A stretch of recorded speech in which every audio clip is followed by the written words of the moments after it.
So WUSA 9 is your headquarters for all things election. Election day is 12 days away. Here's the countdown clock to November 7th. You might remember last week we introduced you to a Spotsylvania man who said he was misled by sample ballots given out by a polling place. Now a judge has weighed in, granting an injunction against the person responsible. Our Evan Kozlov is staying on top of this story for us. Sample ballots like these are what the debate is all about. Take a look real quick. On one side, with red coloring, you'll see the title Sample Ballot R. On the other side, in blue, it says Sample Ballot D. But here's the thing.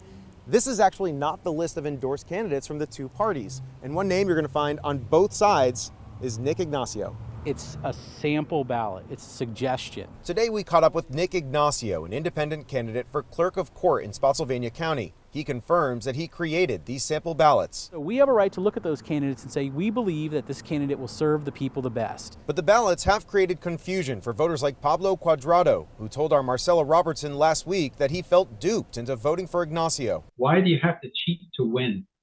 It's ugly. And now a judge has weighed in, granting an injunction against Ignacio, mandating that he more clearly label the ballots as being from a candidate and prohibiting him from producing any election material paid for by his group, the Fredericksburg, Virginia Patriots. The advertisement, in my opinion, is indefensible. Republican prosecutor Ryan Mahaffey filed the petition and spoke with us just minutes after the hearing, railing against the ballots as misleading, even though they endorsed him for Commonwealth Attorney. What I filed the injunction to do is to make Mr. Ignacio comply with the Stand By Your Ad laws and put his name at the bottom so that the voters can determine for themselves what credibility should be given to that advertisement. Meanwhile, Ignacio is shooting back tonight, arguing that Mahaffey is using his public position as Deputy Commonwealth Attorney to stifle free speech. But Mahaffey argues that he's just doing this as a concerned citizen and not as a politician.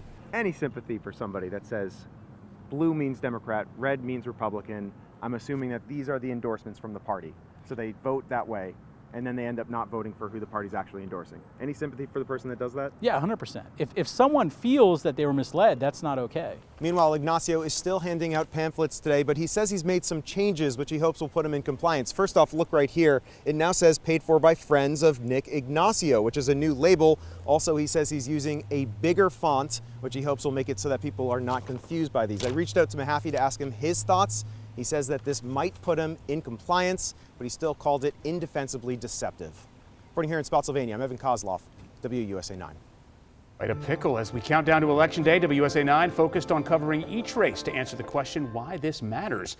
And we want to hear from you. What is the issue that's driving you to vote this year? What's the one critical thing that's going to influence your vote? Text us your response to 02895 5599. We might end up showing your answer here on the air.